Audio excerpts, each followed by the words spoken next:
আমার প্রিয়জনেরা, প্রভু যীশু খ্রিস্ট নামে সকলকে জানাই অভিনন্দন। আজকে প্রভু ঈশ্বরের নামে সকলে আপনারা যাতে আশীর্বাদ পান। কেমন আছেন আপনি? ভালো আছেন তো? নাকি আপনি দুঃখে আছেন, চোখের জলে আছেন? একদম ভয় করবেন না।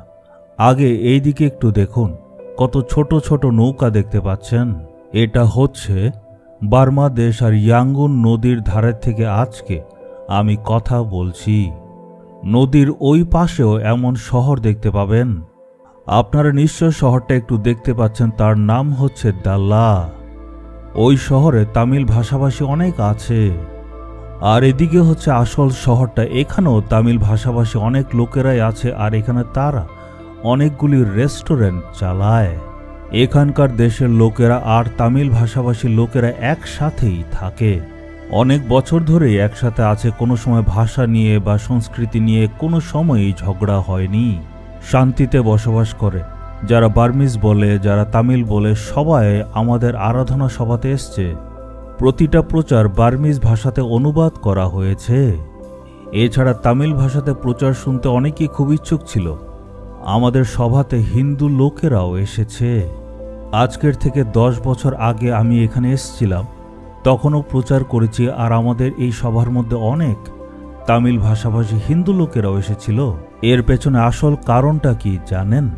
দেশের বাইরে সব তামিল ভাষাভাষী লোকেরা একত্র হচ্ছে, এই জন্য সবাই এক জায়গায় একত্র হয়ে ঈশ্বরের বাক্য শুনবে সবাই এসছিল। এখানকার লোকেরা খুব সুন্দরভাবে তামিলটা বলে। এরা সবাই এই দেশে শান্তিপূর্ণভাবে থাকে। এই লোকেদের মধ্যে কোনো রকমের সমস্যা নেই। কিছু সংখ্যক লোকেরা আছে যারা ধর্ম নিয়ে, ভাষা নিয়ে এখানকার লোকেদের মধ্যে ভেদাভেদ করার চেষ্টা করে। এটা শয়তানের কাজ। সে নানা রকম সংগঠন দাঁড় করায় যাতে সমাজের মধ্যে অশান্তি তৈরি হয়, ভেদাভেদ তৈরি হয়। আমাদের সমাজেও যদি এমন ধরনের কাজ হয়, সেটাকে আমাদের ভালোভাবে বুঝতে হবে, কারণ আমরা একই সমাজের লোক, একই পরিবারের অঙ্গ।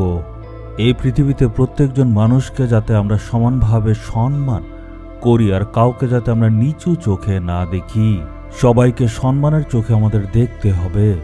এখানে সবাই কি সুন্দরভাবে একতায় থাকে, দেখলেই এটা বোঝা যায়। আচ্ছা ঠিক আছে, এখন আমরা দেখব আজকে ঈশ্বর আমাদের জন্য কি রেখেছেন। আজ হয়তো আপনি অনেক দুঃখে আছেন, আপনার মনের মধ্যে অনেক বোঝা রয়েছে। আপনি দুঃখে আছেন, প্রতিনিয়ত কাঁদছেন। হয়তো ডাক্তাররা বলেছে আপনার রোগ কখনো ঠিক হবে না, মৃত্যুর দিন পর্যন্ত আপনার ওষুধ খেতে হবে। এত ওষুধ খেয়েছেন কিন্তু সুস্থই হচ্ছেন না। ডাক্তাররা বলছে যে আপনার ক্যান্সার হয়েছে বা কিডনি নষ্ট হয়েছে, বা আপনার ঘরে কারোর এমন একটা অসুস্থতা হয়েছে আর যার জন্য আপনার মনের মধ্যে অনেক দুঃখ আছে। একবার একটু ভাবুন, কোনো দেশের রাজা যদি কোনো কারণে অসুস্থ হয়ে যায়, তখন ওই দেশের অবস্থা কি হতে পারে ভাবুন। সেই দেশের মধ্যে যত বড় বড় চিকিৎসক আছে, ডাক্তার আছে, তাদের সবাইকে একসাথে ডাকা হবে, সবাই তাকে চিকিৎসা করবে। কোনো রাজ্যের বা দেশের কোনো বড় নেতা যদি অসুস্থ হয়, তাকে বড় হাসপাতালে নিয়ে যাওয়া হবে, তাকে বাঁচানোর নানাভাবে চেষ্টা হবে। বাইবেলে একজন রাজার ব্যাপারে দেখতে পাই, হিজকিয়, সে অসুস্থ হয়েছিল। এখনকার দিনের অনেক বিশেষজ্ঞরা বলে ওটা ক্যান্সার ছিল। অনেক চিকিৎসকরা আসলো, অনেক ধরনের চিকিৎসা হলো। এত চিকিৎসার পরও কোনো ধরনের লাভই হলো না। যখন সে বুঝতে পারল তার এই অসুস্থতা ঠিক হবে না, সে একদম ভেঙে পড়ল। তার মনে অনেক দুঃখ হলো, তার মন ভেঙে গেল আর চিৎকার করে করে সে কাঁদল। ঈশ্বর তার ভাববাদী দ্বারা হিজকিয়ার কাছে খবর পাঠালেন, তোমার সময় চলে এসছে, তুমি কিছুদিনের মধ্যে মারা যাবে। এটা শুনে তার মন আরো ভেঙে গেল। সে একদম কাঁদতে কাঁদতে গিয়ে প্রার্থনা করল। সে বলল, আমি প্রভু আপনার বাক্য অনুসারে সব কাজ করেছি, আমি বিশ্বস্ত ছিলাম। তার এই প্রার্থনা শুনে ঈশ্বরের মনও পাল্টে গেল। ঈশ্বরের মনে তার প্রতি দয়া আসলো। যেই ভাববাদী হিজকিয়কে সেই খবরটা দিয়েছিল, তার কাছে ঈশ্বর কি বললেন আমরা দেখব 2 রাজাবলী 20 অধ্যায় 5 পদ। সদাপ্রভু এই কথা বলেন, আমি তোমার প্রার্থনা শ্রবণ করেছি ও তোমার অশ্রু দেখেছি, আমি তোমাকে সুস্থ করব। যেমন ঈশ্বর বলেছেন তেমনভাবে তাকে সুস্থ করলেন। আপনিও হয়তো আজ খুবই অসুস্থ, এমন পরিস্থিতি চলে এসছে, দুর্বল হয়ে গেছেন। আজ ঈশ্বর আপনাকে বলছেন, আমি তোমার চোখের জল দেখেছি, আজকে আমি তোমায় সুস্থ করব। এখানে আমরা দেখি ঈশ্বর হিজকিয়ার চোখের জল দেখলেন। তার প্রার্থনা শুনে ঈশ্বর তার আয়ু 15 বছর বাড়িয়ে দিলেন। এই সত্য ঘটনাটা বাইবেলে লেখা আছে। হয়তো আপনি মৃত্যুর দশাতে আছেন, বা হয়তো আপনার পরিবারে কেউ খুবই অসুস্থতার মধ্যে আছে। আপনি ভাবছেন সব শেষ হয়ে গেছে। আপনার চোখের জল দেখলে ঈশ্বরের মন পাল্টে যায়। যেমন মাতা পিতা যখন নিজেদের সন্তানদের চোখের জল দেখে, তাদেরও মন সম্পূর্ণভাবে পাল্টে যায়। আপনি যখন প্রার্থনা করে বলেন, প্রভু আমায় ক্ষমা করুন, হে ঈশ্বর সকল রোগ থেকে আমায় সুস্থ করুন, আমার উপর দয়া করুন আর আমায় সুস্থ করুন।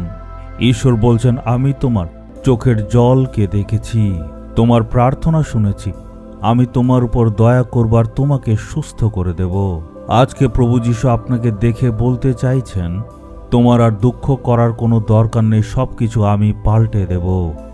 আজকে ঈশ্বরের চরণে আসুন আর বুকে হাত রেখে বলুন, হে প্রভু, সবাই আমাকে ত্যাগ করে চলে গেছে, সবাই বলছে আমার আর কিচ্ছু হবে না।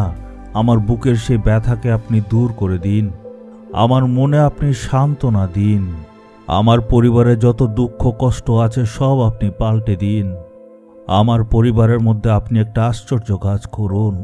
হে প্রভু, আজকে যারা যারা এখন প্রার্থনা করছে, সেই সন্তানের প্রতি আপনি ধ্যান দিন।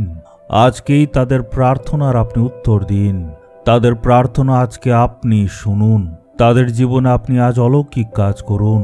সে অলৌকিক কাজ যাতে আজকেই হয়, যিশুর নামে চাইলাম, amen, amen. Jesus redeems Bengali YouTube চ্যানেলটি সাবস্ক্রাইব করুন, বেল আইকনটি ক্লিক করুন আমাদের প্রতিদিনের নতুন প্রোগ্রাম সম্পর্কে আপডেট পেতে।